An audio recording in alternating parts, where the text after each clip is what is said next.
Bienvenue à ce nouveau numéro de Sport Plus. Il sera essentiellement question de football. La 5e journée des éliminatoires de la CAN Cameroun 2019 est bien attendue avec la chute des écureuils à Bakao et leur qualification à la phase finale repoussée jusqu'au derby contre le Togo en mars prochain. On reviendra sur les résultats des rencontres jouées pour le compte de cette 5e journée des éliminatoires ainsi que les 13 équipes déjà qualifiées pour cette CAN 2019.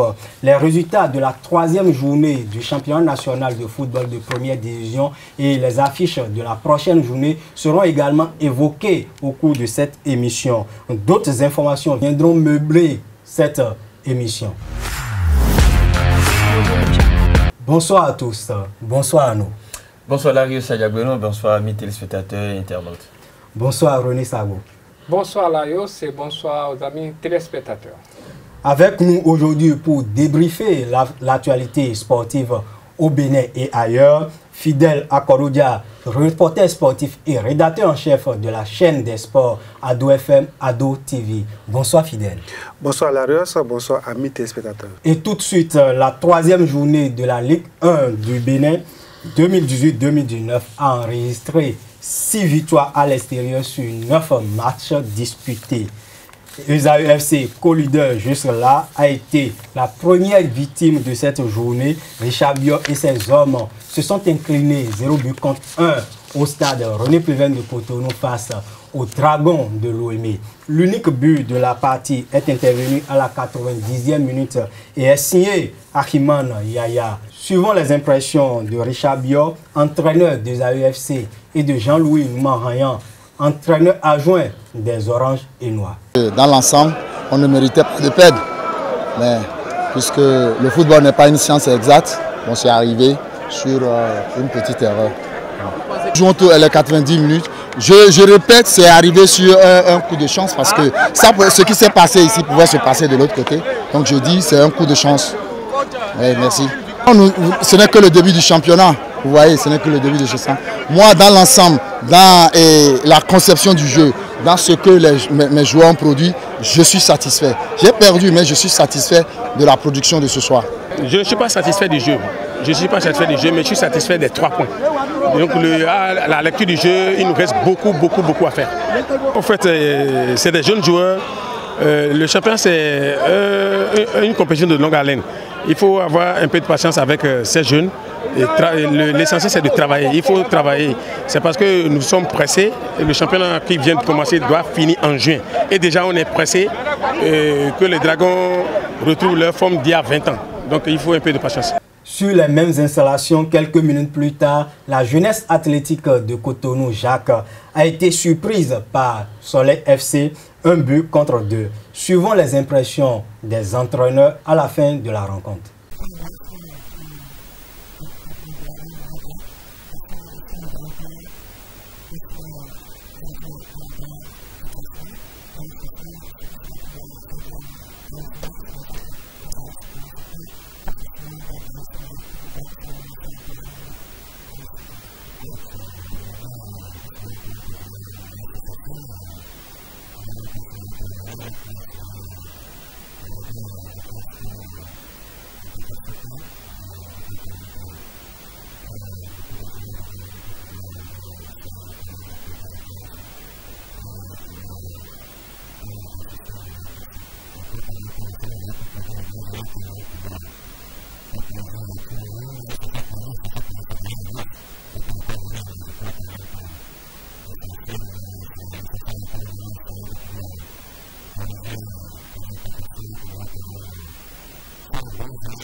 Avec vous, René Sago, les autres résultats de cette 3e journée de la Ligue 1 du Bénin. Mais merci beaucoup. Il faut dire que du côté du stade René Pleven, nous avons eu également le dimanche 18 novembre UPI ONM qui a été battu sur ses places d'installation par l'équipe de l'US Craqué. Assos a été battu par Aspac 0-1. Asvo AS Police 1-0. Avran Comnisport Buffle 0-1. Ayema Beke 3-2. Dynamo Énergie 1-2. Et JSP Panthère 1-0.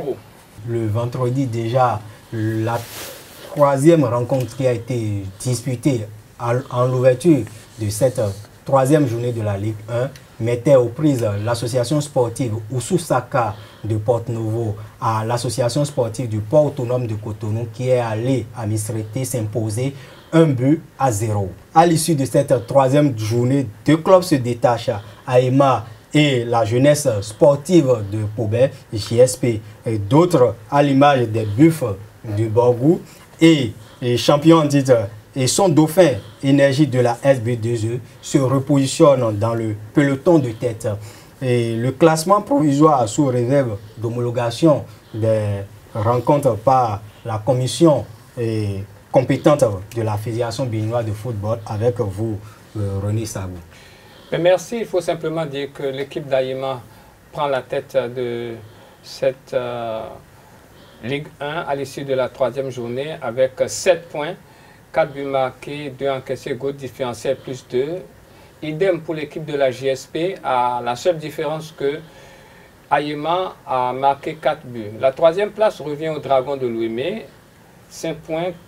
Troisième Enseco Énergie, 5 points, goal différentiel plus 1. Asvo et Aspac, 5 points également, avec un goal différentiel moindre. Nous avons à la 8e place l'US Craqué qui a 4 points. 9e place, Soleil Football Club, 4 points, goal différentiel 0. 10e place, Esae, qui chute de la première place, bien sûr.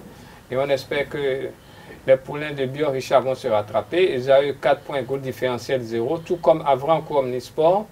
Assos, 12e, 3 points. Panthère, 13e, 3 points, goal différentiel 0.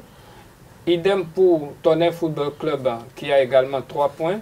Nous avons à la 15e place l'équipe de Jacques qui a le même nombre de points à la différence de goal average -1.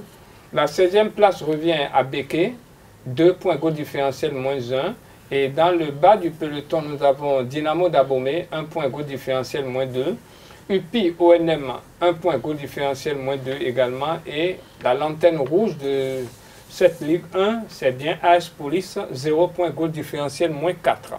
Oui, un mot sur l'AS Police qui manque son entame de la saison et qui est dans la profondeur du classement à l'issue de cette troisième journée. 3 matchs disputés, 3 défaites. À nous, à Gagbo, les policiers, ça ne carbure pas de ce côté. Non, mais en fait, comme on le dit, des fois, il y a des saisons qui démarrent mal et c'est bien sûr ce qui se passe avec l'AS Police. Il ne faut pas aussi oublier que l'AS Police a perdu bon nombre de ses 4, bon nombre de ses joueurs, son coach aussi est parti. Et donc, ils sont dans une situation où on peut dire que c'est en quelque sorte une transition pour ce démarrage de saison, donc ça ne carbure pas très bien. On espère que les policiers, comme on les connaît avec leur rigueur, vont pouvoir se reprendre et que d'ici peu, pourquoi pas d'ici la 4e, 5e journée, l'AS Police va reprendre le championnat, son championnat, parce que même jusque-là, ils sont encore sûrs de pouvoir rester dans l'élite même à la fin du championnat. Juste 3 défaites, ça ne tue pas pour le moment. Ça ne tue pas pour le moment. Et fidèle à Korodia, comment vous voyez cette entame de saison de l'AS Police? Oui, c'est vrai. Arnaud vient de dire que ça ne tue pas pour le moment, mais ça pourrait être suicidaire plus tard. Parce que quand vous démarrez un championnat avec 3 défaites, vous perdez des points. Là, vous perdez des points à l'extérieur et à domicile. Et ça veut dire qu'il y a quelque chose qui ne va pas. C'est vrai, et le championnat est long, c'est sur beaucoup de journées que ça va se jouer, mais si déjà à l'entame vous perdez vos matchs à domicile, ça n'augure pas d'un bon championnat pour vous. Maintenant, quand on revient un peu à la formation, à cette formation des policiers, moi je les ai côtoyés un tout petit peu, c'est comme si cette équipe n'est pas prête pour le championnat, il faut avoir le courage de le dire. L'équipe n'est pas encore prête pour le championnat parce que le coach même qui est là, il est là, caillant, ce n'est pas encore ce que ça devait être. Donc, il ne faut pas demander grand-chose à ces joueurs. C'est dans la mesure où les dirigeants de cette équipe ne prennent pas les choses en main, ne prennent pas les choses au sérieux pour le moment. Donc, dire que ça va prendre peut-être, mais à condition que les dirigeants de ce club revoient les choses et mettent suffisamment les moyens qu'il faut. L'AS Police serait-il orphelin de l'instructeur FIFA, le général Philippe Moundéon? Ben non, mais l'instructeur Philippe Moundéon ne joue pas. Et je pense que le rédacteur en chef l'a dit tout à l'heure. Cette équipe a certainement des problèmes internes et après 3 journées, si rien n'est fait, ça risque d'être suicidaire.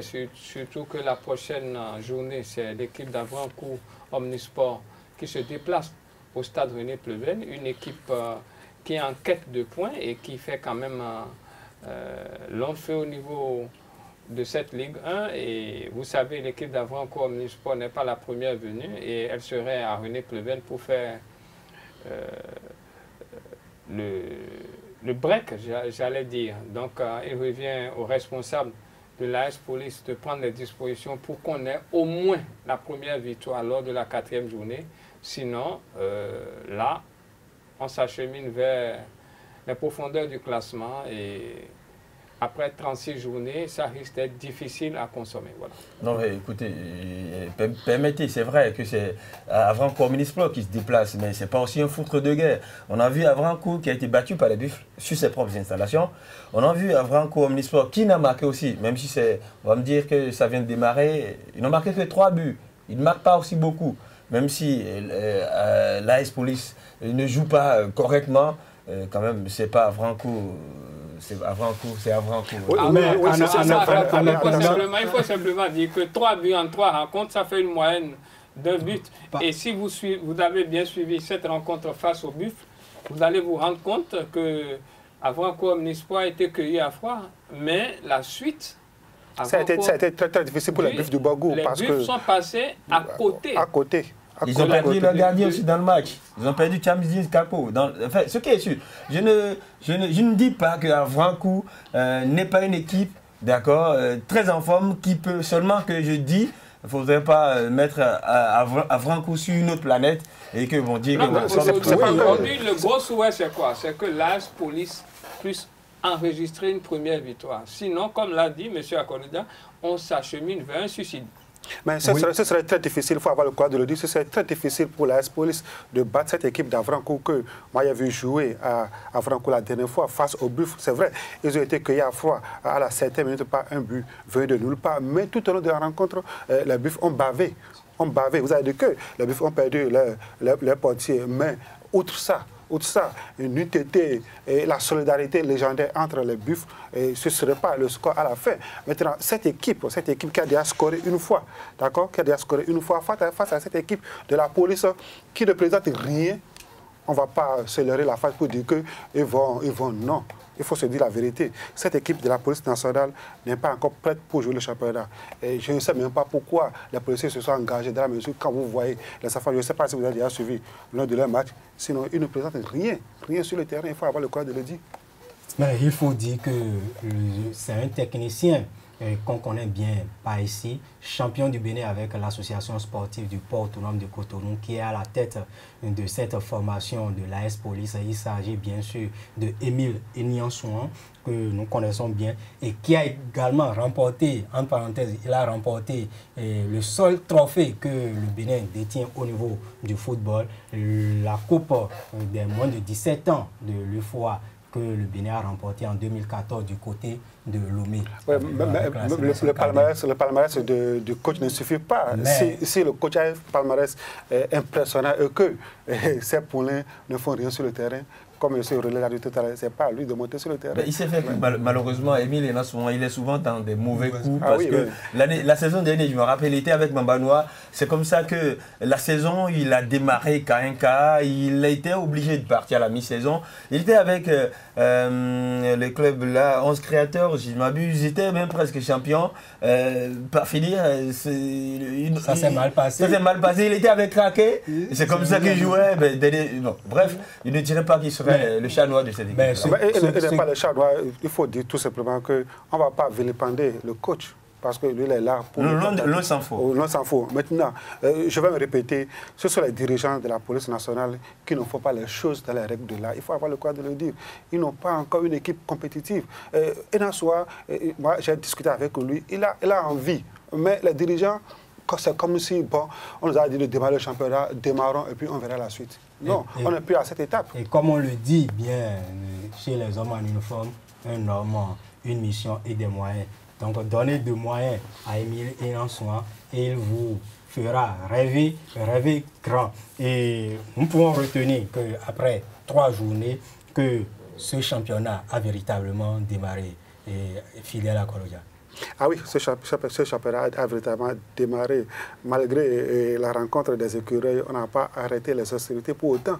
Donc ça veut dire que voilà, au niveau de la Ligue 1, les dirigeants de la Ligue 1 prennent les choses au sérieux et ils savent que quand même le Bénin a match, le championnat doit se poursuivre. On doit respecter le championnat. C'est déjà bien. Maintenant, il faudrait que les équipes, les présidents du club concourent à cela pour que le championnat soit plus ou moins acceptable. Parce que pour le début, on fait avec, il faut avoir le courage de le dire, on fait avec. Mais petit à petit, c'est comme un moteur diesel qui est en train de monter.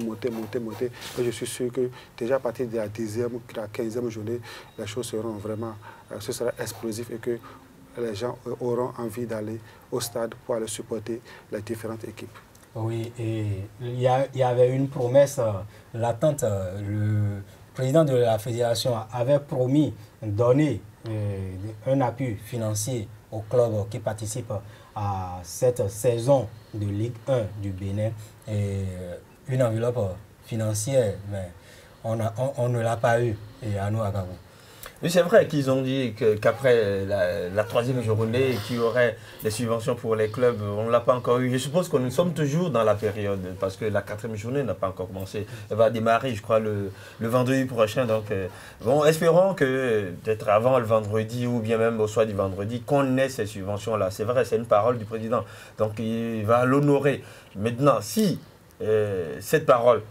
Si cette promesse ne tenait pas, je crois que ces responsables de club savent de quoi il s'agit. Parce que quand on parle de subvention, je ne pense pas que cette subvention peut leur permettre de couvrir tout le championnat, toute la saison, toutes les 36 journées. Donc même ils savent que quand on parle de subvention, ça peut leur permettre de couvrir à peine 15 journées. Donc il reste encore des journées. Si les sous ne viennent pas avant la 3e journée, ils se sont engagés, ils savent pourquoi ils se sont engagés, donc pourquoi pas ça va venir et ils vont pouvoir faire le championnat.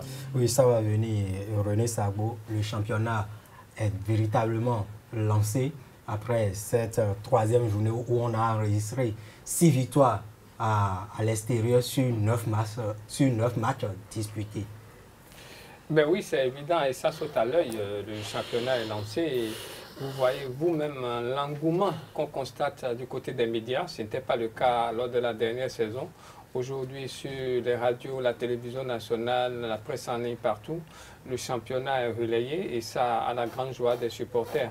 Et aujourd'hui, il faut dire simplement que la fédération tiendra sa promesse, ça c'est clair, parce que vous l'avez dit tout à l'heure, c'est après la 3e journée, on n'a pas dit forcément avant la 4e journée, donc soyez rassurés, la fédération va jouer sa partition. On est savoué dans le secret des dieux. Oui, mais on retient que celui qui est dans le secret des dieux a dit que ce sera fait. Bah même oui, si ce n'est pas avant la 4e journée, ce sera fait. Non, mais ce qui est sûr, je crois quand même que le président a honoré toutes ses promesses juste là, donc soyez rassurés. N'est-ce pas? Faites confiance au président. Bon, nous allons, c'est une parenthèse, nous allons fermer cette parenthèse. On ne va pas fermer la parenthèse pour autant, parce que Arnaud Akakpo l'a déjà dit, ce n'est qu'une subvention. En temps normal, les présidents de club ne devraient pas s'appesantir sur ça pour faire fonctionner le club. Donc si ça vient, tant mieux, mais si ça ne vient pas, il va falloir que le championnat continue. Maintenant, que les gens ne prennent pas cela comme prétexte pour arrêter le championnat. Parce que, suivez mon regard, on a déjà vu ça dans ce pays. Donc ça a bien démarré, on est d'accord que ça a bien démarré et qu'il y a l'engouement, comme l'a dit M. Sagbo, il y a l'engouement au niveau de la presse. Et petit à petit, les supporters aussi vont prendre le rythme. Maintenant, il ne faudrait pas que ces oiseaux de mauvais augure prennent comme prétexte que, bon, on est déjà à la 4e journée, déjà à la 5e journée, on n'a pas la subvention. On ne commence pas à bouder. Ce ne serait pas bien de leur part. Oui, votre exhortation est tombée bien sûr dans leurs oreilles et ils nous suivent régulièrement. Donc, ils seront prendre les mesures idoines pour que ce championnat qui a démarré après 10 mois de pause forcée ne s'arrête plus encore. Et certains encadrements techniques qui étaient sous pression peuvent désormais aborder sereinement les prochaines journées après cette 3e journée. Je peux citer par exemple l'encadrement technique des Dragons de Lomé, des Buffles FC du Borgou, de l'énergie de la SBE, de l'ASPAC, surtout de l'ASPAC qui est toujours attendu, mais qui manque un peu au rendez-vous final ces dernières saisons. Oui, c'est vrai. Aspac, après 2 sorties mitigées, 2 sorties, ça joue bien, mais ils n'ont pas remporté de victoire. Ils sont allés s'imposer du côté de Missérété devant Assos. Je peux dire que ça fait partie des bonnes opérations de la journée. Aussi Dragon qui, après avoir joué 2 matchs à domicile, s'est fait accrocher et puis bon, pour se relancer du côté de Cotonou 2, je peux dire que oui, c'est déjà de très bonnes opérations. Maintenant, quand on prend aussi Énergie, le club vice-champion du Bénin, lors du dernier exercice 2016-2017, ils sont allés s'imposer du côté de Tonnerre, je crois bien, sinon chez Dynamo à Zapota, ils ont encaissé un but, ils ont remonté et puis remporté le gain de la part. Je peux dire que c'est une très bonne opération. Ils peuvent pouffer un ouf de soulagement et se dire, ben oui, on peut respirer sereinement en attendant les prochaines, parce qu'il y en avait qui étaient sur la sellette. Oui, mais de sources concordantes, on a appris également que du côté des Oranges et Noirs, les Dragons de l'OM, que le siège de Luc René Messan était sous sellette et grâce à cette victoire obtenue dans les derniers instants de la partie face à USAE FC, il a pu sauver son fauteuil, fidèle à Korodia. Je ne sais pas de quoi vous parlez, mais comme on l'a dit, le championnat vient de démarrer. On n'est pas dans les ultimes et dans la dernière journée pour dire que les Dragons sont en train de jouer le maintien ou pas. Donc ce n'est que la 3e journée. Je ne sais pas pourquoi son fauteuil serait menacé. C'est vrai que les supporters des Dragons sont très exigeants. Ils veulent le résultat tout de suite. Mais il faut voir d'où les Dragons sont partis. D'accord? Il faut voir d'où les Dragons sont partis. Est-ce que les Dragons avaient une équipe compétitive? Le dernier championnat de fin, on sait comment est-ce que les Dragons ont joué tout au long du championnat. Ils ne sont pas champions du Bénin. D'accord? Ils ne sont pas parmi les 3 premiers. Donc ils doivent savoir raison garder. Parce que l'équipe a fait 2 matchs nuls à domicile. On va dire qu'on va déjà débarquer l'entraîneur, l'encadrant technique, tout ça. Moi, je ne comprends pas. Il faut laisser le temps au coach, à l'encadrement technique qui est là, de faire le travail comme cela se doit. Parce que, après tout, ce n'est pas les supporters qui coachent l'équipe. Le président a confié l'équipe à un technicien. Donc, il faut laisser le technicien travailler. Les supporters, je sais qu'ils sont exigeants, mais il faut voir d'où vous êtes parti. Il faut voir aussi les potentialités de votre équipe avant d'exiger des choses. Oui, toujours avec vous, René. Nous allons prendre à présent connaissance des statistiques à l'issue de cette 3e journée de la Ligue 1 de football du Bénin. Ben merci, il faut simplement dire que 27 matchs ont été disputés pour 50 buts marqués, dont 18 pour la première journée, 15 pour la 2e journée et 17 pour la 3e journée. Pour ce qui concerne la moyenne de buts marqués par match, il est de 1,851 et la moyenne de buts marqués par journée, elle est bien sûr de 16,66. La meilleure attaque revient à Ayema qui a marqué 5 buts et la meilleure défense revient à la JSP, l'USKK, les Buffles, Asvo et Aspac qui n'ont encaissé qu'un but chacun. Nous restons avec vous pour découvrir les affiches de la prochaine journée. Alors, pour ce qui concerne les affiches de la prochaine journée, nous aurons vendredi prochain, du côté du stade René Pleven, AS Police à Vrancourt. Le lendemain, samedi 24 novembre, à Missérété, nous aurons l'affiche Assos Ayema. À René Pleven, Énergie Tonnerre. Et du côté du stade Omnisport de Parakou, Buffle recevra Asvo. le dimanche 27 novembre, nous aurons du côté de Beke qui va croiser les crampons avec l'ASPAC. À Porto Novo, au stade Charles de Gaulle, Dragon recevra Jacques. À Abomey, à Zapota, surtout, pas à Abomey, à Zapota plutôt, Dynamo d'Abomey va recevoir la jeunesse sportive de Cobain.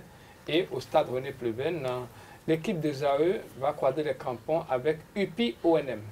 Et justement, pour cette 4e journée, le conseil de gestion de la Ligue de football du Bénin a annoncé l'entrée en vigueur de certaines dispositions du règlement de la compétition. Seuls les joueurs titulaires d'une licence régulièrement établie peuvent participer au championnat de Ligue 1 et de Ligue 2. De même, l'accès au stade devient payant à compter de ce vendredi 23 novembre 2018. Le conseil de gestion a rendu public la clé de répartition des recettes des matchs, 60% des recettes nettes pour l'équipe haute et 40% pour la Ligue de football du Bénin. À noter que les prix des billets d'entrée ne figurent pas sur la correspondance adressée par le président du conseil de gestion de la Ligue de football du Bénin, le colonel Pamphile Zoumanhou, au responsable de club. Un mot sur cette correspondance adressée par le conseil de gestion de la Ligue de football du Bénin aux responsables du club. Ben pour la première correspondance, je pense qu'elle est bienvenue, d'autant plus que déjà, souvenez-vous, lors de la première journée, beaucoup se plaignaient de ne pas avoir au niveau de leur effectif leurs joueurs disponibles. Et on suppose qu'aujourd'hui, après 3 journées, les équipes ont eu le temps de se mettre en règle vis-à-vis de la Ligue qui décide désormais que seuls ceux qui sont licenciés vont jouer. Pour ce qui concerne l'entrée au stade, bon, je n'ai pas trop une idée des raisons qui sous-tendent cette décision, mais mon inquiétude se situe sur le fait que déjà l'entrée est libre, les stades ne sont pas pleins. Je me demande ce que ça va donner dès qu'on va rendre payant. Je pense que c'est une bonne chose puisque quelque part, on peut le dire, la Ligue a besoin de ressources, mais on aurait pu, selon moi, attendre un peu la 5e, la 6e journée pour mettre en exécution cette décision. Je dis, on verra bien ce que ça va donner et on pourra aviser au moment opportun. Arnaud Agabo. Bah oui, il faut comprendre hein, qu'on ne peut pas jouer un championnat digne du nom professionnel, même si c'est semi-professionnel ou ça ne l'est pas encore, sans avoir des licences en bonne et due forme, parce que c'est la foi à la pagaille. Donc, exiger maintenant, après 3 à 4 journées, que les clubs aient leur licence, je trouve que ça très normal, c'est dans l'autre normal des choses. Maintenant, concernant les entrées payantes au stade, je peux dire que on ne peut pas aussi faire du football sans qu'aujourd'hui que les gens aillent suivre les matchs gratuitement. Ce n'est pas bien parce que ça ne vous responsabilise pas. Si vous allez au terrain, il faut que vous sachiez ce que vous allez faire. Je vais et puis moi-même je mets de l'argent et puis dire attention, je veux regarder, je serai exigeant. Maintenant, la façon dont ça a été fait, rendre cela à quelques jours, je ne sais pas si ça a été, ils ont vraiment communiqué là-dessus avant que la 4e journée ne démarre pour que les spectateurs ou supporters en soient imprégnés et se disent il faut que je me prépare parce que les gens depuis 3 journées se sont habitués à aller gratuitement au stade. Moi je pensais au départ qu'ils allaient même commencer par débourser de l'argent, ça n'a pas été le cas. J'ai dû dire à certains ben écoutez, c'est gratuit, mais ils ne se sont même pas encore présentés et ce serait payant maintenant. Ils vont peut-être mal prendre ça, mais seulement qu'il faudrait qu'on communique, qu'on dise les raisons pour lesquelles on veut rendre les accès désormais payants pour que les gens puissent venir. Et maintenant, les montants, il faudrait qu'on le sache, que pourquoi c'est à tel prix, à tel montant, pour que les gens se préparent pour aller payer pour voir sur ces matchs. Fidèle à Koroudia. Écoutez, par rapport au premier, je pense que si le président de la Ligue a sorti cette note, c'est parce qu'au niveau de la Ligue, ils sont prêts. Ils sont prêts. Pour que dès que les clubs vont déposer les photos, les licences seront disponibles. Parce que pour le compte de la première journée, on sait que les gens ont déposé et les commissions, parce qu'elles n'étaient pas effectives, elles n'ont pas pu jouer leur rôle pour que les licences soient validées ou pas. Je pense que tout est mis en place pour que le même communiqué qui demande à ce que tous les clubs aient les licences, que les gens ne viennent pas dire qu'on a déposé, mais ce n'est pas encore prêt. Donc je pense que sur ce point, si le président de la Ligue a sorti et ce communiqué, c'est pour la bonne raison. Maintenant, par rapport au billet d'entrée, je pense que le président de la Ligue est en harmonie avec le président de la Fédération. Parce que je ne voudrais pas rappeler ce que le président a dit à l'entame de son mandat pour ce championnat-ci. Donc, je ne voudrais pas rappeler. Maintenant, nous sommes tous conscients que les clubs ont besoin de moyens. Les clubs ont besoin de moyens. Et moi, je suis d'accord pour qu'on paye les billets, d'accord, pour entrer. Là, ça va discipliner tant soit peu ces supporters qui viennent et qui exigent tout à la fois. Et si vous savez que vous avez payé avant d'entrer, vous aurez raison garder. Maintenant, le gros problème, c'est que même si on dit qu'il y a des billets à acheter, il y a de ces supporters qui ne sont pas prêts pour acheter. Ils vous diront que c'est le club, ils vont dire des choses, je ne sais pas. Donc, c'est un véritable problème. C'est un véritable travail que les présidents de club doivent faire au niveau de leurs supporters. Parce que si vous allez à Porto-Novo aujourd'hui et que vous demandez au Womenou d'acheter les billets d'entrée, ça va être compliqué. Mais pas ici. Ça va être compliqué. Ce n'est pas que là, ailleurs également. Maintenant, il revient au président du club de discipliner les supporters. Parce qu'on se dit, je suis membre de l'association des supporters, je n'ai pas droit à acheter les billets. Alors que ce sont ces personnes qui font plus entrer des supporters sur le terrain sous prétexte qu'ils sont des supporters de première heure ou bien de je ne sais quoi. Donc il faut discipliner tout cela. Il faut qu'ils sachent que, attention, quand on vient au stade, c'est pour acheter les billets et suivre le match. À défaut de cotiser directement pour le club, c'est la meilleure façon d'accompagner le club parce que la répartition est bien faite, on dit 60% de recettes nettes pour l'équipe haute. Donc je suppose, si c'est Esaïe qui reçoit et que nous faisons entrer beaucoup de supporters, à la fin, Esaïe aura 60% des recettes. C'est bon pour le club. Donc, il faut discipliner les supporters. Il faut leur dire que même si le billet à 100 francs, acheter pour aider les clubs. Oui, les supporters, vous avez voulu d'un championnat professionnel, vous avez réclamé ce championnat, le championnat a démarré. Vos différents clubs ont besoin de soutien, ont besoin de votre soutien. Alors, appuyez-les en payant vos accès au niveau des différents stades du Bénin pour permettre à la Ligue non seulement d'organiser dans les meilleures conditions ce championnat saison 2018-2019, mais également permettre à votre club de s'occuper des charges à engager lors de la réception de chaque adversaire. À présent, les résultats de la deuxième journée de la Ligue 2 de football du Bénin, ainsi que le classement provisoire. Oui, il faut dire que l'Ariel Sadiagueno, que pour la deuxième journée de la Ligue 2, Real de Parakou, pour sa première sortie, est allé dominer à Kanké 4-1. UNB a fait pareil devant les Cavaliers 3-0. Entente et Dynamique se sont séparés. 0 but contre 1 pour Dynamique, le club venu de Parakou. Le dimanche, Zazira a dominé Dadien 2-0. AS Cotonou a pris le dessus sur les Requins. 2-1 Taneka, AS Tado 2-1. Espoir de Savalou, Dynamo de Parakou 0 but partout. Mamba Noa, GSA 1-0 pour Mamba au classement, l'AS Cotonou avec 6 points, 2 sorties, 2 victoires. Pareil pour l'UNB et puis Audio, Caracol en tête, et chacun de ces 3 clubs, 6 points chacun. Et puis en bas de tableau, on retrouve AS Tado 17e, GSA 18e, et puis à Kanké, 1 but marqué, 8 encaissés, goal différentiel -7, 0 points pour 2 sorties pour le club de Tchéti pour le compte de cette deuxième journée de Ligue 2. On se réjouit déjà du retour sur les pelouses des Requins FC de Cotonou qui ont, même si ils ont été défaits par le leader actuel au classement, l'AS Cotonou, les Awisiwasa ont effectué le week-end écoulé leur retour dans le championnat national du Bénin. Nous passons à présent au dossier de ce numéro, la 5e journée des éliminatoires de la CAN Cameroun 2019 s'est disputée les 16, 17 et 18 novembre dernier. Défait à Bakao 1 but contre 3. Les écureuils ont brûlé une carte, mais ils gardent le joker pour le 22 mars 2019 à Cotonou, à Porto-Novo, puisque le stade Général Mathieu Kérékou de Cotonou est en réhabilitation.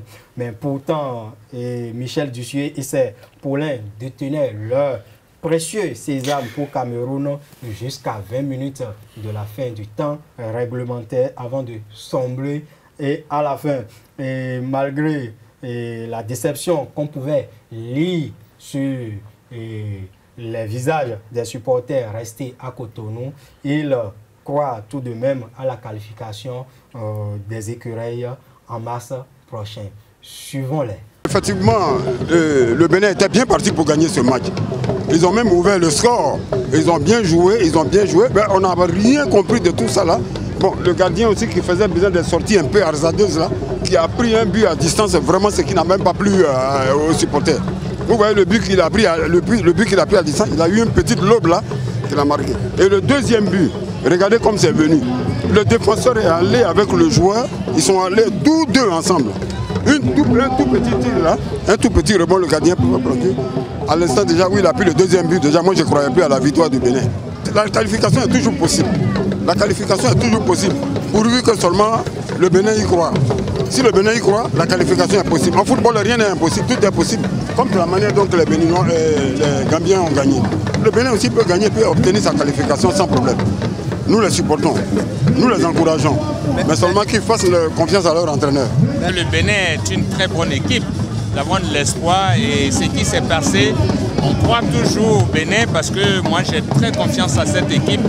Et le second match qui va se passer, je pense que le Bénin va nous donner assez de plaisir pour que ce pays-là soit qualifié. Nous avons besoin que le pays soit vraiment qualifié pour donner assez de sous parce que j'aime très bien cette équipe et j'aime bien le Bénin. Et j'y crois vraiment que ça va se passer dans les meilleures conditions. Mais que les petites erreurs, on essaie de corriger pour que cela ne nous arrive plus. Et on a toujours la force d'aller de l'avant. Vraiment, je vous en remercie. Pour vous, fidèles, cette performance est-elle un échec, une désillusion ou une défaite inattendue? Je peux dire que c'est une défaite inattendue parce que personne ne misait sur cette équipe gambienne qui pouvait renverser les écureuils sur les sols à Banjul. Quand bien même le coach disait en conférence d'avant-match qu'il va battre les écureuils, nous depuis Cotonou se disait que bon, celui-là est en train de blaguer et puis on va aller faire la fête. Et puis quand la rencontre a démarré, on s'est dit c'est quoi, qu'est-ce qui va se passer? C'est vrai, les écureuils ont scoré et à la 33e minute par Steve Monnier, mais il faut avoir le courage de le dire, ils n'ont pas présenté grand-chose parce que l'engagement était plus du côté des Gambiens que côté béninois. Je ne sais pas les raisons, je ne sais pas ce qui s'est passé, je ne sais pas ce qui a pu se passer dans la tête des joueurs pour qu'on ne sente plus le même engagement. Parce que quand même on a perdu en Algérie, on a senti une équipe béninoise qui était vraiment qui était dévouée. On a senti une solidarité quand même on a perdu. Mais la prestation de samedi dernier à Banjul m'a laissé un peu pantois. Je suis toujours dubitatif. Je suis en train de réfléchir. Je suis en train de demander les tenants et les aboutissants de cette défaite à Banjul parce qu'on ne s'attendait pas à cette défaite, à cette débâcle des écureuils du Bénin quand on sait qu'à 10, on a su vaincre les Algériens à domicile.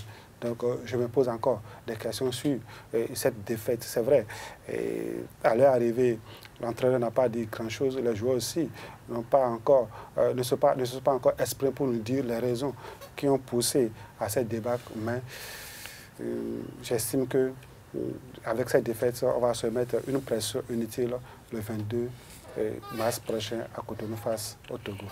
Et Arnaud Akapo. Moi, c'est une contre-performance pour moi, pour les écureuils du côté de Bakao. C'est vrai, pour moi, les raisons se situent sur 3 niveaux. Déjà, il faut comprendre que Stéphane Sessé n'était pas là. Et donc, ça a dû jouer sur le placement tactique. On savait qu'il ne serait pas là. Justement, on savait, mais il s'est fait que... C'est là où je dis, le coach n'a pas dû faire ce qu'il fallait. Parce qu'on a vu une équipe qui a joué décousu, les lignes étaient coupées. On a vu une équipe qui jouait en défense et puis du côté de l'attaque qui n'avait même pas beaucoup de ballons. En milieu de terrain, il y avait un bourrin qui courait dans tous les sens. je voudrais parler de Cécile Almeida. Et puis, Adeoti qui était à son côté, qui tournait un peu nonchalant. Mais après, il n'y avait pas de production. Le ballon ne s'arrêtait pas au milieu de terrain. Ça ne coulissait pas. Il n'y avait pas cette transition milieu de terrain, défense-attaque. Il n'y en avait pas du tout. Donc, le milieu de terrain était comme ça. Et c'était les Gambiens, les Scorpions qui avaient ce milieu en possession. Donc, l'équipe jouait comme ça, je peux dire, sans boussole, sans quelqu'un pour orienter le jeu. Et quand c'est comme ça, vous ne vous attendiez à rien. Et moi, j'avais rien vu pratiquement jusqu'à cet instant où il y avait quelque chose qui m'a semblé être une très bonne action. C'était un débordement de Seydou Barazé et qui a fait un très bon centre, très beau d'ailleurs. Et le geste était tellement parfait que Mounier s'était lancé pour planter cette tête-là. Ben, j'avais applaudi, mais après ça, il n'y avait rien. Donc, dans ces conditions, on ne pouvait s'attendre à pas grand-chose. Maintenant, quand vous jouez pareil et que vous n'avez pas votre métronome dans le jeu, le seul qui pouvait faire le jeu, le jour-là, c'était un certain Jordan Dossou qui n'était pas dans ses beaux jours. Quand vous le sortez dans le jeu, en tant que coach, en tant que sélectionneur, je mettrais un joueur qui, visiblement, pouvait rester dans le même registre de jeu que lui et aller jouer animateur de jeu. Il ne l'a pas fait. Et donc, le milieu de terrain ne répondait pas. Devant, il n'y avait personne pour garder le ballon. Naturellement, lorsque les autres ont pris de la confiance, l'équipe béninoise a pris l'eau. Et quand vous prenez un deuxième but, ce qui arrive, souvent arrive parce que tout le monde sort pour aller égaliser le but. C'est comme ça que le troisième but est arrivé. Donc pour le troisième but, ça peut se comprendre, ça peut s'excuser. Mais seulement que sur le coup, les écureuils, si le troisième fait, c'est que ces écureuils étaient partis en mode complexe de supériorité. Bon, ouais, c'est la Gambie. Mais pourtant, le sélectionneur Michel Dussuet a prévenu au cours de sa conférence de presse juste avant la publication, juste après plutôt la publication de sa liste de 22 joueurs et avant l'embarquement pour... C'est un discours policier, juste pour dire que voilà, devant tout le monde, on ne part pas dans cette optique-là. Seulement que les joueurs dans leur tête, qu'est-ce qu'il y a dans leur tête? Ils se disent, pourquoi pas un peu décontracté. Écoutez, l'Algérie, on a gagné l'Algérie à 10.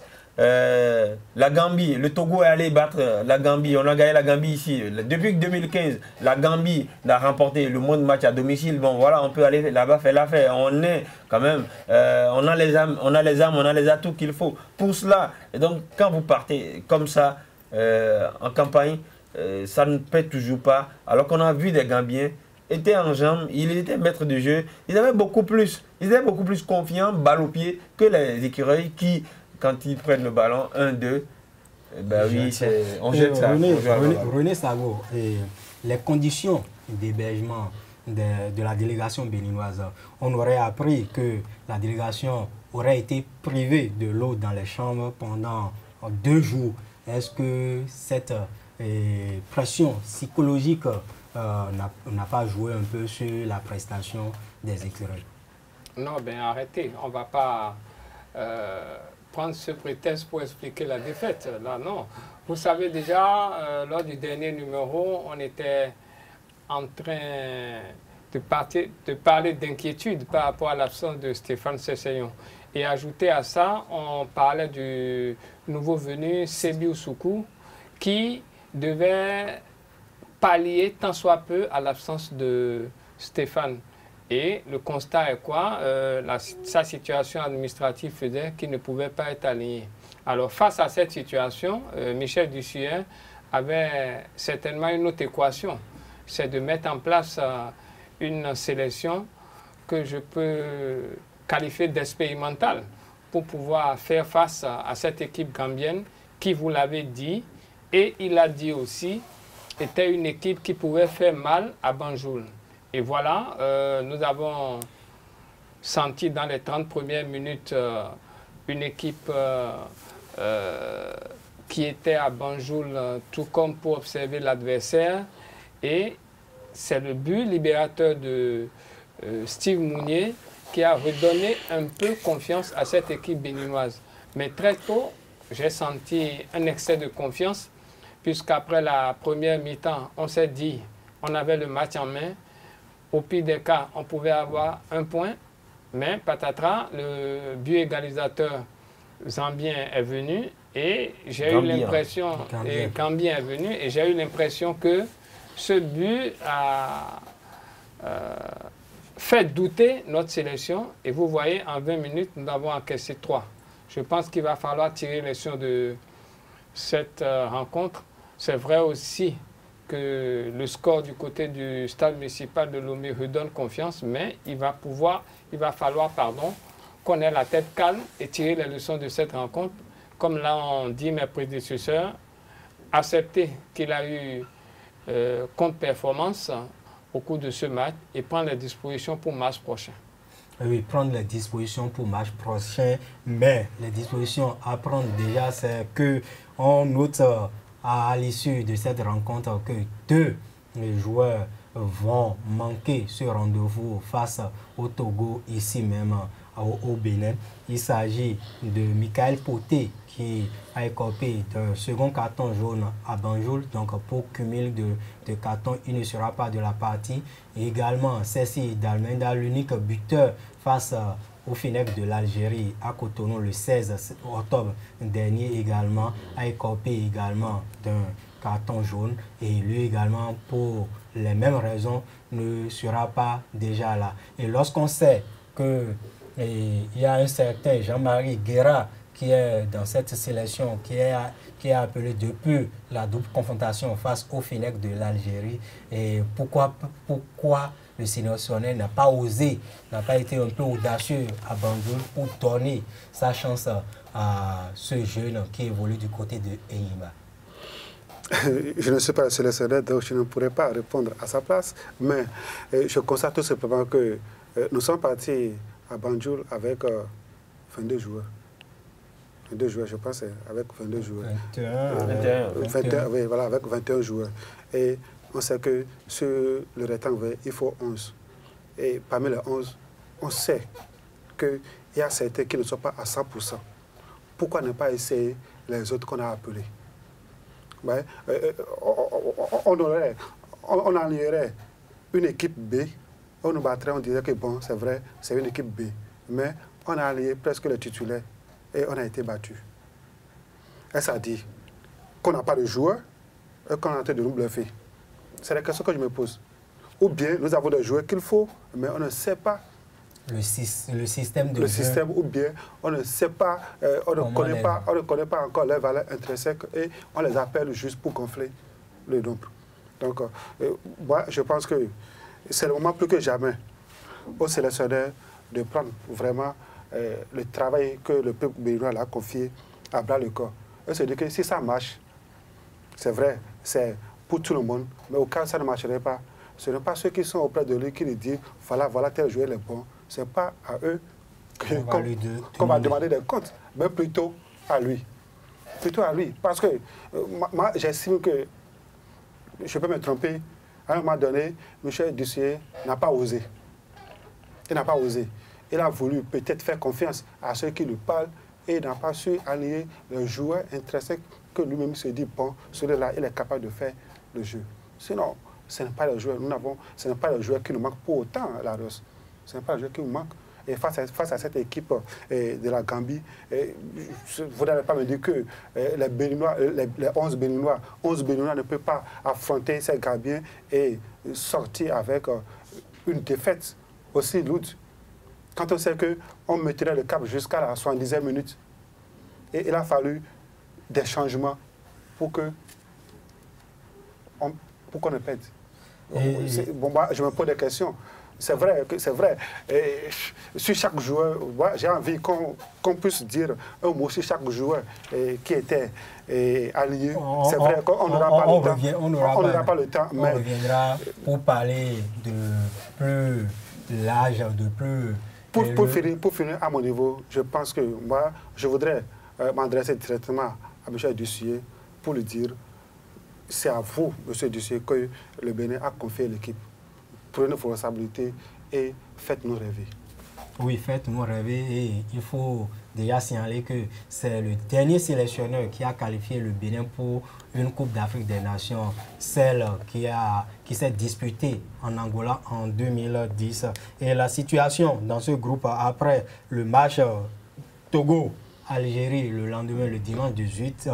Le dimanche 18 novembre dernier. Et cette défaite inattendue également des éperviers du Togo et un but contre 4 infligé par les Fennecs à ces éperviers à domicile. Et leur sélectionneur Claude Leroy, à la fin de cette rencontre, assume la défaite, mais annonce déjà que le Togo viendra à Cotonou en conquérant pour obtenir son billet pour Cameroun en 2018. C'est bien de faire des annonces. C'est bien de faire des annonces. Maintenant, il faudrait que ces annonces soient suivies de faits réels, soient suivies de résultats. C'est vrai, venir à Cotonou, c'est le voisin d'à côté, c'est seulement quelques kilomètres qui nous séparent. Mais il faut quand même dire que le Bénin aussi joue sa finale. Et donc nous-mêmes, on a intérêt à pouvoir gagner ce match et qu'il n'oublie pas, pour se qualifier à la CAN 2008, c'était contre le Togo. On a eu les qualifications. C'était 4 ans, ils ont pris ici au stade de l'amitié générale Mathieu Kérékou. Donc il faudrait aller dire à c'était pas Côte de Roi. C'était pas lui, mais il faut le dire que les archives sont là, qu'ils ont pris 4-1 ici à Cotonou. Adebayor n'était pas là. Il ne sait pas ce qui va venir passer, il n'est jamais venu jouer ici pour le match là. Et quand il voit un peu la situation, il ne sait pas ce qui va venir. Toujours qu'il a pris un carton rouge, si je m'abuse, dans ce match, il ne sera pas là. Et donc ce qui est sûr, qu'il vienne ou pas, que ce soit les intentions qu'il... Nous aussi on a des intentions, on doit jouer ce match là, on doit le gagner et aller à la CAN. Et il sait comment les autorités s'impliquent. Donc c'est pas Claude Leroy parce qu'il a dit qu'ils viendront ici en conquérant. Nous aussi on est maîtres chez nous. Et donc, qu'ils s'attendent aussi à une adversité, parce que le Bénin a besoin d'un nul ou d'une victoire pour se qualifier. D'une victoire pour être plus sûr, parce qu'un nul à Cotonou et la Gambie qui bat l'Algérie à Blida va compliquer un peu la tâche aux écureuils, puisque pour l'instant, le Bénin garde sa deuxième place dans le groupe avec 7 points plus 0. Le Togo suit avec 5 points moins 3, suivi de la Gambie qui dispose également de 5 points, mais moins de 2. Et au niveau des goals différentiels particuliers, le Togo est en avance sur la Gambie, puisque les Togolais sont allés battre les Gambiens sur leurs installations 1-0. Et René Sagbo, désormais 3 écureuils vont manquer à l'appel en mars prochain. Et comment vous voyez le sélectionneur Michel Dussuet aborder cette rencontre? Ben, je pense que la rencontre, c'est vrai, le Bénin a l'obligation, s'il veut faire le voyage du Cameroun, de s'imposer face aux éperviers du Togo.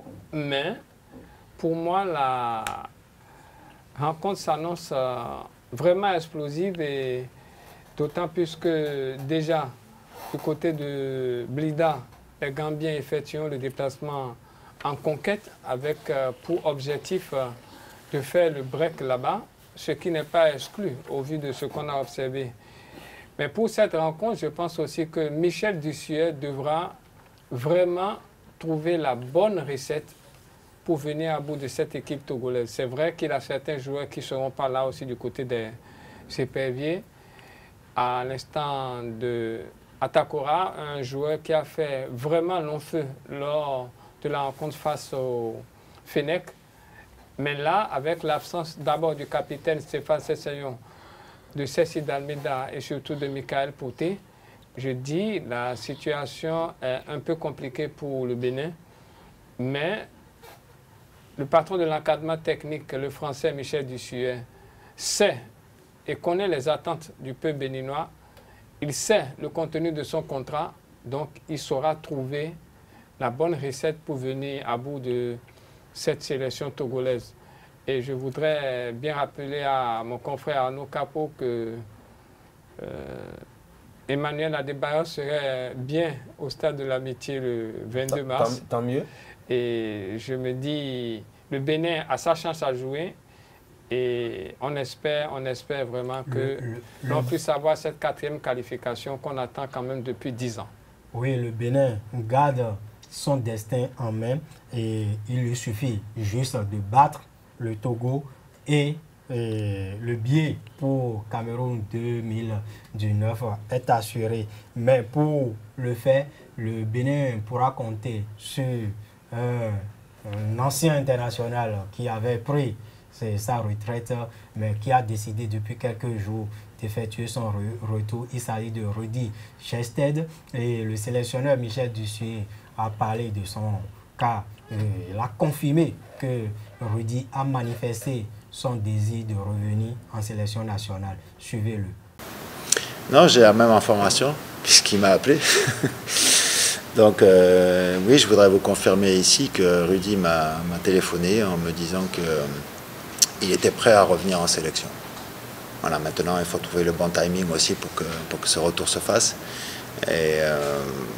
Mais il a confirmé effectivement qu'il était prêt à revenir. Pour l'instant, j'ai estimé que c'était peut-être un petit peu tôt. On a beaucoup de... Lui-même aussi, il revient de blessure. Il a pas... manque un tout petit peu de temps de jeu par rapport aux autres joueurs que j'ai dans l'effectif. Et pour l'instant, j'ai fait le choix d'attendre encore un peu. Bonne nouvelle. Oui, c'est une bonne nouvelle dans la mesure où si les compatriotes manifestent le désir de venir jouer pour la sélection nationale, on ne peut que les accepter. Maintenant, on ne peut pas accepter tout le monde. Il va falloir voir la forme du garçon. La forme du garçon, si le garçon est vraiment en forme et qu'il entre véritablement dans le schéma tactique du sélectionneur. Parce que c'est ça aussi le problème. Parce que même si vous manifestez l'envie de venir, que votre profil ne plaît pas au sélectionneur, parce que c'est lui qui est là pour le moment, ce serait difficile pour vous de venir maintenant. Quand on sait qu'on n'a pas des joueurs de la trempe, on n'a plus des snipers depuis le départ de Razak au moteur aussi, et que celui-là, il peut nous apporter quelque chose, pourquoi pas? Pourquoi pas? Parce qu'on a besoin de lui d'une manière ou d'une autre dans l'attaque béninoise. Surtout avec l'absence de Michael Poté. Oui, surtout avec l'absence de Michael Poté. Mais moi, je ne voudrais pas trop m'établir sur Michael Poté dans la mesure où il est en train de descendre déjà. Parce qu'avec le poids de l'âge, tout ça, là, c'est vrai, on l'a fait jouer 90 minutes la dernière fois. Je ne sais pas la raison pour laquelle il a joué 90 minutes, mais on sent que Michael Poté n'est plus vivotant comme il a été ces dernières années. Donc, il va falloir vite trouver des pièces de rechange. Pour moi, le retour de Michel Gestede, Rudy Gestede, quand quelqu'un manifeste le désir de revenir en sélection, c'est toujours bon de leur dire, écoute, oui, venez. Seulement que une sélection, ce n'est pas la cour du Rapeto, ce n'est pas sa cour intérieure où il rentre et il sort, il rentre et il sort comme il veut. Il est parti, il était en sélection, il est parti, il a pris sa retraite, il est parti. Maintenant, il manifeste le désir de revenir parce que, pourquoi pas, je suppose, hein, c'est moi, il sent que la CAN est proche et il veut revenir. Ce n'est pas comme cela que cela se passe. Encore que, il va jouer à quel poste? Il ne joue pas au poste de Michael Poté. Il ne joue pas les mêmes postes. Michael Poté, c'est vrai, il joue en avançante, mais il est beaucoup plus sur le côté. À son poste aujourd'hui, on a un joueur qui s'appelle Steve Mounier et qui à merveille joue le rôle, il a prouvé la dernière fois. Donc si Rudy vient aujourd'hui, il va jouer quel poste? On va le mettre sur un côté? Non, c'est pas son rôle. Il faut toujours avoir les doublures. C'est vrai, c'est vrai. Encore que on peut toutefois se passer de ses services. C'est vrai, il peut venir. Je ne suis pas contre son retour. Seulement que je dis, s'il vient, il va jouer quel poste? Poté est sur le côté, il joue en poste. Poté, c'est un joueur qui a été constant, qui a été là, quelles que soient les conditions. Il est resté. Il n'est pas parti. Il n'a pas, sur un saut d'humeur, parti pour dire, écoute, je prends ma retraite et que je reviens demain. Lorsque Rudy Gestede était parti, si tous ceux qui étaient aussi étaient partis, quelle équipe serait en train de vouloir qualifier le Bénin pour la CAN et que quelqu'un dise, ah oui, je reviens parce que en temps, il y avait la tête de quelqu'un qui ne me plaisait pas, entre-temps, on ne me donnait pas la considération que je reviens. Non mais écoutez, il va revenir, mais il faut lui laisser le temps d'aller digérer son départ et nous-mêmes de permettre aussi à ceux qui sont là de finir le travail qu'ils ont commencé. Oui, on a encore environ 5 mois pour le match. Il faudrait qu'on mette la pression aussi aux sélectionneurs pour qu'ils ne disent pas que c'est Rudy, voilà, c'est un attaquant, il a la taille, on n'a pas un attaquant du genre. Écoutez, le Bénin peut aller à la CAN et prendre 10 buts et ne pas se qualifier, mais que Rudy aussi, qu'il nous laisse aussi le temps de digérer son départ de la sélection. Oui, votre amertume, on l'a compris. Je ne suis pas amer. Hein. Oui, mais c'est un principe sur lequel je réponds. Mais votre coup de gueule alors. Voilà. Oui, on a compris. Mais, et René, voilà, Rudy qui annonce son départ, son retour plutôt pour la sélection.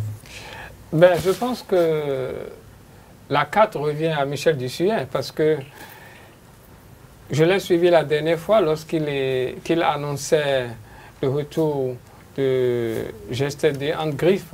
Il a manifesté sa volonté de venir et connaissant Michel Dussuyen, il dispose de 4 mois pour avoir le temps d'aller voir ce joueur et voir ce qu'il vaut et ce que GSTD peut lui apporter. Et je vous le dis tout de suite, ce n'est pas évident que son retour va être automatique. Connaissant Michel Dussuyen, il est capable de jouer une autre carte. Il aura le temps, en 4 mois, de sillonner plusieurs stades, de faire les choix des attaquants.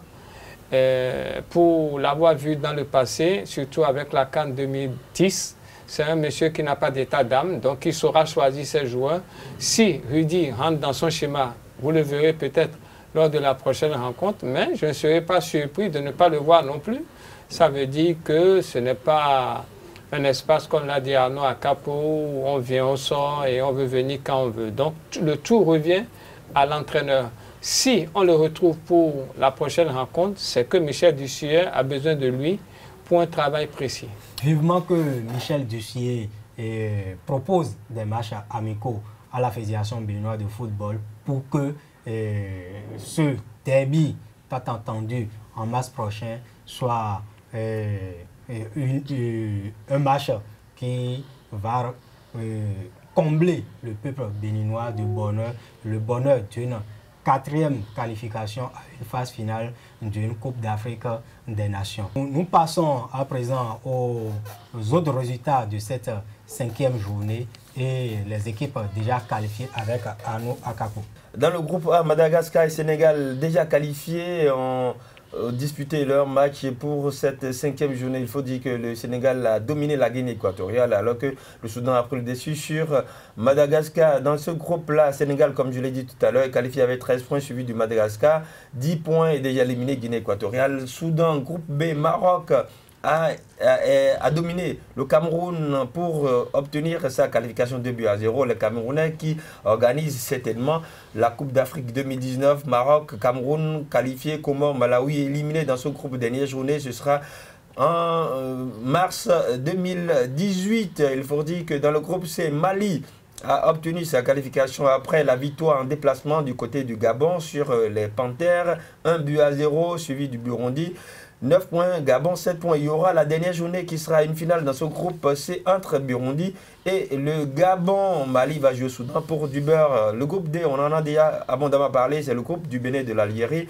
Déjà qualifié, le Bénin 7 points et va chercher sa qualification à Cotonou contre les Togolais. Ce sera un 22 mars 2019. Du côté du groupe E, le Nigeria a déjà obtenu sa qualification. Les Nigériens sont allés faire un nul contre l'Afrique du Sud. 1 but partout, synonyme de qualification. Il y aura un alléchant Libye-Afrique du Sud. Ce sera la dernière journée entre le 22 et le 24 mars, puisque l'Afrique du Sud, 9 points, est talonnée par la Libye qui est allée dominer Seychelles 8 buts à 1. Donc les Libyens ont 7 points. Le Kenya n'est pas encore qualifié dans le groupe F.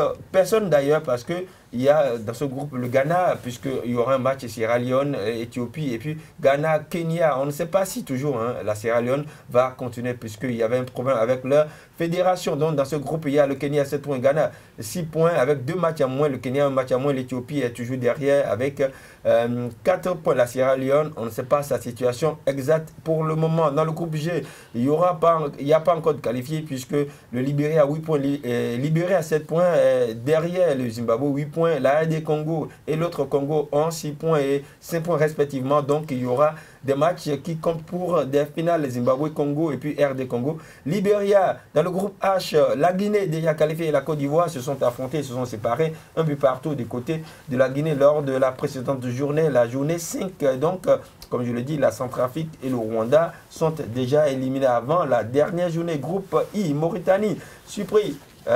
Équipe surprise de cette poule I est déjà qualifiée devant l'Angola 9 points, le Burkina Faso à 7 points et donc il y aura un match qui va compter pour une qualification pour le Burkina Faso, puisque les Burkinabés en quart de victoire vont doubler l'Angola qui joue dans le même temps le Botswana. Le groupe J, la Tunisie et l'Égypte déjà qualifiés aussi se sont affrontés lors de cette journée. Et puis l'Égypte a dominé la Tunisie 3-2. Il faut dire que le troisième but a été marqué par un certain Mohamed Salah. Un très beau but d'ailleurs de ce joueur égyptien qui évolue du côté de Liverpool. Donc dans la dernière journée, on aura des matchs qui vont compter pour des matchs que je veux dire, hein, des matchs de préparation. Parce que l'Égypte va affronter le Niger et puis la Tunisie va jouer le Swaziland dans le groupe K. Dans le groupe K, la Guinée-Bissau 8 points avec même nombre de points avec la Namibie, goal différentiel plus 1 et puis Mozambique 7 points, Zambie 4 points. Il y aura donc Guinée, Mozambique et puis Zambie, Namibie. Zambie hein, déjà éliminé les champions de 2012 qui sont éliminés. L'Ouganda pour sa deuxième phase finale d'affilée est déjà qualifié. 13 points, il devance la Tanzanie, Lesotho et puis Cap-Vert. Donc la dernière journée ce sera Tanzanie, Ouganda et puis Cap-Vert et Lesotho. Donc voilà un peu la présentation de ces groupes-là. Comme on l'a dit, si vous voulez, je rappelle les qualifiés. Les qualifiés, il y a l'Ouganda dans le groupe L, dans le groupe J, Tunisie, Égypte, I, Mauritanie, H, Guinée, Côte d'Ivoire. Groupe G, pas encore qualifié. Nigeria dans le groupe E. Et puis Sénégal, Madagascar dans le groupe A. Maroc, Cameroun, pays organisateur. Et puis dans le groupe C, on a Mali déjà qualifié et l'Algérie dans le groupe D déjà qualifié. Il faut noter la qualification du Madagascar et de la Mauritanie qui vont prendre part à leur première phase finale d'une Coupe d'Afrique des Nations du 15 au 13 juillet 2019. Et fidèle à Korodia, c'est la preuve que le travail paye pour ces deux sélections. Ah oui, moi je suis content pour le Madagascar qui a validé son billet pour la prochaine Coupe d'Afrique des Nations. Il faut dire que, je ne sais pas, le président de la CAF actuellement, c'est Ahmad, il est malgache et son équipe... Est-ce que c'est le porte-bonheur? Ah, pourquoi pas. Parce qu'il a remplacé le patriarche Ayatou. Et en même temps, son équipe, son pays valide son billet pour la compétition. C'est déjà bon déjà. Maintenant, on verra bien ce qu'ils feront à cette compétition. Mauritanie également, je me rappelle, si on a pu valider nos qualifications pour jouer les deuxième rôle au niveau des qualificatifs, au niveau de la Coupe d'Afrique des Nations, c'est parce qu'à un moment donné, on allait battre la Mauritanie en aller-retour, ce qui a permis au Bénin de se hisser un tout petit peu dans le quota de football. Aujourd'hui, cette équipe de la Mauritanie a validé son billet pendant que nous, on est en train de se chercher. Et cela voudra dire que le travail paie. Et si on continue pas à travailler, on continue toujours pas à travailler, on aboutit toujours à ce qu'on veut. Donc, moi, je dis félicitations déjà à ces deux pays qui ont validé leur billet déjà dès la 5e journée. Madagascar, c'est depuis la 4e journée. La Mauritanie vient de confirmer. C'est déjà une très bonne chose pour ces deux pays. Une très bonne chose à nous, à Gabo. Oui, quand on voit un peu le travail qui se fait du côté de la Mauritanie, c'est vrai qu'ils ont joué le Chan la dernière fois, ils ont perdu lourdement contre le Maroc, mais il y a un travail qui se fait avec le coach qui est là, le français Corentin Martins, si je ne m'abuse. Donc il a un travail qui se fait, il y a des joueurs, quand il était venu, il y avait à peine 7 joueurs qui évoluaient avec cette équipe à l'international. Quand ils sont venus, ils sont passés à 17-18. Donc c'est là, il faut dire, le travail qui se fait avec ces clubs-là, pardon, ce pays-là. Et là, quand ils jouaient contre le Burkina Faso, ils sont allés dominer le Burkina Faso dans leur match, le premier match. C'est dire que cette équipe-là est venue avec un mental et c'est avec ça qu'ils évoluent. Et donc, les voir se qualifier pour la CAN, je dis chapeau, et il y a un travail, comme elle a dit, c'est le travail qui paie. Quand on prend le Madagascar, ce n'est pas forcément le président Ahmad qui a pu le faire, seulement que peut-être que sa présence a donné un effet placebo pour que cette équipe-là puisse se retrouver là. Maintenant, s'ils continuent le travail, je pense qu'ils vont tout faire. Maintenant, l'équipe qui m'a aussi impressionné, c'est l'Ouganda. L'Ouganda qui participe à sa deuxième CAN d'affilée. C'est qu'ils sont dans la progression et dans la constance. Pour moi, c'est aussi un travail formidable qui se fait du côté là avec cette équipe ougandaise. Oui, René Sabo.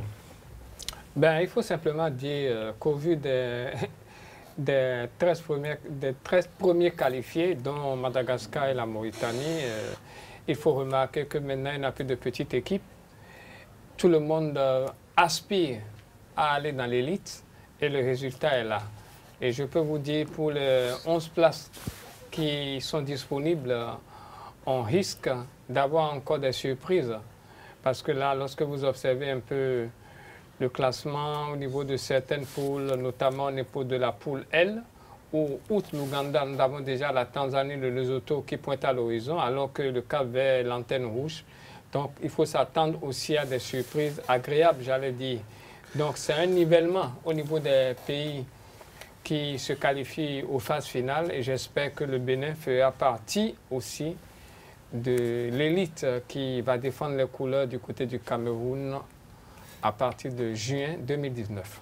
Oui, c'est le souhait de tout un peuple. Et pour boucler cette émission, nous allons parler du tennis. Le rideau est tombé sur la 5e édition de Cotonou Tennis Open avec le sacre des Français.